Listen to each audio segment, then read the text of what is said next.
বিরতির আগে আপনাদের আমরা দেখাচ্ছিলাম সাখাওয়াত মেমোরিয়াল স্কুলের গতকাল রাতের ছবি, আজ সকালের ছবি। এবার একবার ক্ষুদিরাম অনুশীলন কেন্দ্রের গতকাল রাতের ছবিটা একবার দেখে নেওয়া যাক। প্রথমে ক্ষুদিরাম অনুশীলন কেন্দ্র, সেখানে স্ট্রং রুম,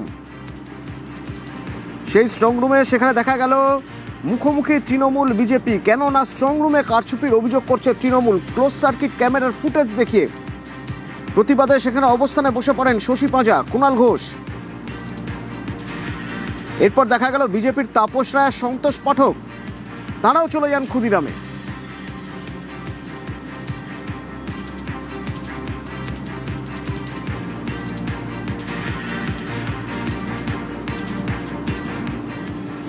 ওরা এখানে কাউকে না জানিয়ে আমাদের লোক পৌঁছানোর আগে লুকিয়ে স্ট্রং রুম খুলে কাজ করছিল। আমরা এই বিষয়টা হস্তক্ষেপ করি এবং আমরা নজরে আনি, তারপরেও আমাদের ঢুকতে দেওয়া হয়নি। এরপরে আমরা যখন বসেছিলাম শান্তিপূর্ণভাবে আমাদের কাজ চলছে, কথা চলছে। বিজেপি এসে গন্ডগোল করেছে এবং বিজেপির কিসের জ্বলন। যতদিন টিএমসির দাপট ছিল ওরা যা ইচ্ছা করতো আমরা কমপ্লেন করতাম, এখন হয়ে গেছে উল্টো। সেই জন্য সব জায়গায় নাটক, ভোটের দিন, ভোটের পরে এবং স্ট্রং রুমের রাজনীতি। এটা হচ্ছে হেরে যাওয়ার মানসিকতা। যার কমজোর থাকে সে কমপ্লেন করে, সব ব্যাপারেই কমপ্লেন। একদিন এসআইআর নিয়ে কমপ্লেন ছিল, নির্বাচন কমিশনকে নিয়ে কমপ্লেন হলো, পুরো ইলেকশন। এখন স্ট্রং রুম হবে, সেন্ট্রাল ফোর্স কেন অ্যাক্টিভ হয়েছে, পুলিশ কেন অ্যাক্টিভ হয়েছে, এসব। এটা হচ্ছে হেরে যাওয়া মানসিকতা। ঠেলায় পড়লে বিড়াল গাছে উঠে, এখন আরও অনেক জায়গায় উঠবে। এ ছিল ক্ষুদিরাম অনুশীলন কেন্দ্রের গতকাল রাতের ছবি। আজ সকাল থেকে ছবিটা একবার দেখা যাক, কারণ আজ সকালেও কুণাল ঘোষ, শশী পাঁজা তারা ফের ক্ষুদিরাম অনুশীলন কেন্দ্রের স্ট্রং রুমে।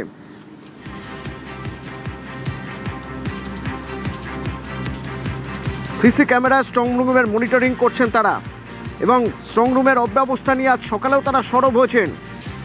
এদিকে দেখা গেল ক্ষুদিরাম অনুশীলন কেন্দ্রে তাপস রায়ের এজেন্টও রয়েছেন। আর আমার সঙ্গে রয়েছেন আমার সহকর্মী বিশ্বজিৎ। এখান থেকে বিশ্বজিৎ, আমরা কিছুক্ষণ আগে সাখাওয়াত মেমোরিয়ালের স্ট্রং রুমের সামনের ছবি দেখছিলাম সান্নিকের মাধ্যমে। সান্নিক আমাদের বলছিল এ যেন একরকম দুর্গের মতো পরিস্থিতি। সামনে লর্ড সিনা রোড, সেখানেও যান নিয়ন্ত্রণ করা হয়েছে। ক্ষুদিরাম অনুশীলন কেন্দ্র, গতকাল ক্ষুদিরাম অনুশীলন কেন্দ্রে সেখানে কুণাল ঘোষ, এদিকে কুণাল ঘোষ, শশী পাঁজা গিয়েছিলেন, তারা আজ সকালেও রয়েছেন। এদিকে তাপস রায়ের এজেন্ট, তিনিও এখানে রয়েছেন। সব মিলিয়ে তোমার চোখে কি ধরা পড়ছে? উত্তেজনাকর পরিস্থিতি, সবার নজর কি ক্লোজ সার্কিট ক্যামেরার ফুটেজে?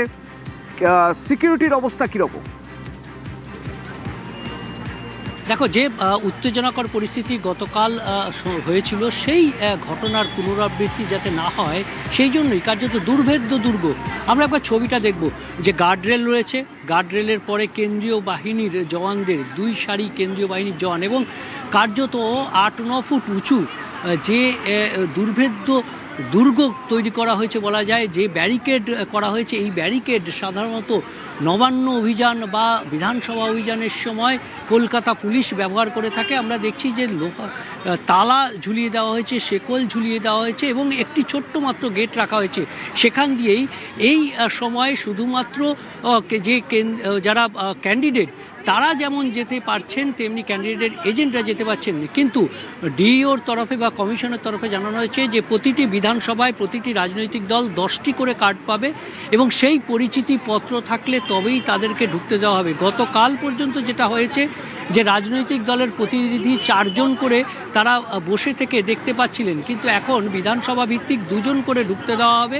এবং এই বিষয়ে, অর্থাৎ যে সুনিশ্চিত নিরাপত্তা ব্যবস্থা করা হয়েছে গতকালের সেই ঘটনার পরবর্তীতে কিছুক্ষণ আগেই রূপেশ কুমার, জয়েন্ট সিপি, তিনি এসে ভিজিট করেছেন। তিনিও জানিয়েছেন যে এই নিরাপত্তা ব্যবস্থা সুনিশ্চিত করা হয়েছে, আরও বাড়ানো হয়েছে, ফোর্স বাড়ানো হয়েছে। আমরা দেখতে পাচ্ছি একেবারে বাইরেও কেন্দ্রীয় বাহিনীর জওয়ানদের, ভেতরেও কেন্দ্রীয় বাহিনীর জওয়ানরা রয়েছেন। শুধুমাত্র যে একেবারে গেটের সম্মুখে ক্ষুদিরাম অনুশীলন কেন্দ্রে সেখানে নয়, তার বাইরেও ফুটপাতে, রাস্তার ফুটপাতে পর্যন্ত কেন্দ্রীয় বাহিনীর জওয়ানরা রয়েছে। অর্থাৎ যে নিরাপত্তা ব্যবস্থা গতকাল ছিল তার থেকে অনেক নিরাপত্তা ব্যবস্থা বাড়ানো হয়েছে। গতকালের যে ঘটনা, সেই ঘটনা কার্যত মুখোমুখি 2 দলের প্রার্থী তারা রয়েছেন এবং এই মুহূর্তে আমরা দেখছি পুলিশ কর্মীরা, আধিকারিকরা তারা বলছেন যে যেখানে এই মিডিয়া রয়েছে সেখান থেকে আরও দূরে, অর্থাৎ মিডিয়ার যে জায়গা সেটাও কিন্তু আরও দূরে সরিয়ে নিয়ে যাওয়া হচ্ছে। শাখাওয়াত মেমোরিয়ালেও যেরকম 200 মিটার দূরে, আমরা এই মুহূর্তে যে ক্ষুদিরাম অনুশীলন কেন্দ্রের কাছে রয়েছি সেখান থেকে আরও সরে, অর্থাৎ নিরাপত্তা ব্যবস্থা এবং নিয়ম শৃঙ্খলা সেটা আরও কঠোর করা হচ্ছে এই মুহূর্তে, যেখানে ব্যালট রয়েছে। এবং কুণাল ঘোষ তিনি সকালবেলা এসেছিলেন, তিনি সকালবেলা পরিদর্শন করেছেন, পরিদর্শন করেছেন, সিসিটিভির ফুটেজে দেখেছেন, সেখানে কিছুক্ষণ বসেছিলেন এবং তিনি এসে যেটা জানালেন যে গতকাল যে ঘটনা ঘটেছে সেই ঘটনার পুনরাবৃত্তি আজও বিকেলে ঘটতে পারে, কারণ আজও ব্যালট নিয়ে আজ সকালে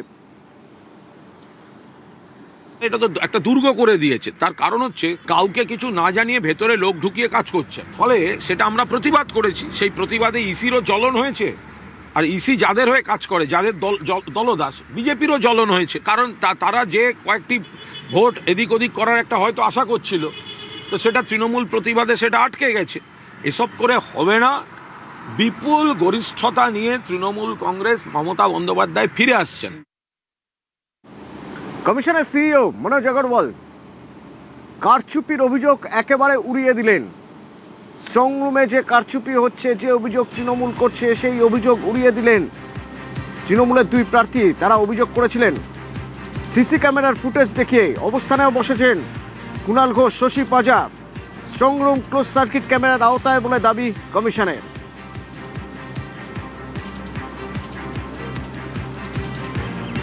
भैया এটা যেটা কমপ্লেন্ট আছে এটা আরো থেকে টেক আপ করুন, ওখানে আরো আছে সব জিনিস।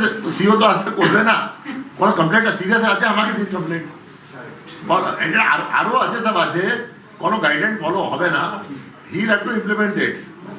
লেট আস সি কি আছে নি আছে। সিল রুম ভিতরে কে ঢুকে যাবে, ওখানে ডাবল লকের কি আছে? সিল রুম ভিতরে লোক ঢুকে গেছে ভাই, এটা তুমি যাও দেখে আসুন। আমি বলছি বেটার হবে, আমি রিকোয়েস্ট করছি, you go there and see and do act as the amicus curiae and give me the report. Strong room ঘিরে স্ট্রং সংঘাত চলছে। তো এরকম একটা জায়গা দাঁড়িয়ে কমিশন চাইছে স্ট্রং রুমের নিরাপত্তা আরও জোরদার করতে, এবং স্ট্রং রুমে যারা ঢুকবেন বেরোবেন তাদের জন্য অনেক বিধিনিষেধের জায়গা তৈরি করতে চাইছেন। নিরাপত্তা আরও জোরদার করার জন্য কি কি পদক্ষেপ করছে নির্বাচন কমিশন জানবো। আমার সঙ্গে সোমরাজ রয়েছেন। সোমরাজ,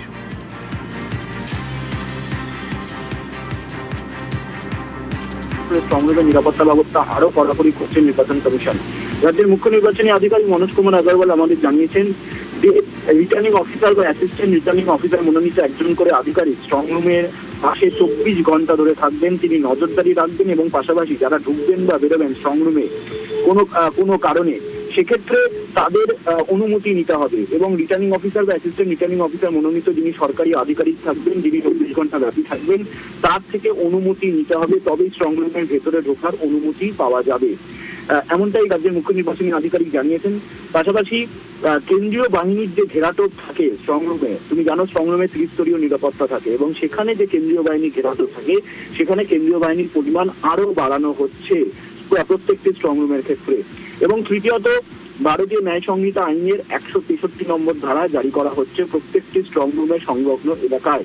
তেমনটাই নির্বাচন কমিশন সিদ্ধান্ত নিয়েছে, ইতিমধ্যেই তা জানিয়ে দেওয়া হচ্ছে এবং এই নির্দেশিকা কার্যকর করার প্রক্রিয়াও ইতিমধ্যেই শুরু হয়েছে। তেমনটাই রাজ্যের মুখ্য নির্বাচনী আধিকারিক মনোজ কুমার আগরওয়াল আমাদের জানিয়েছেন। ধন্যবাদ।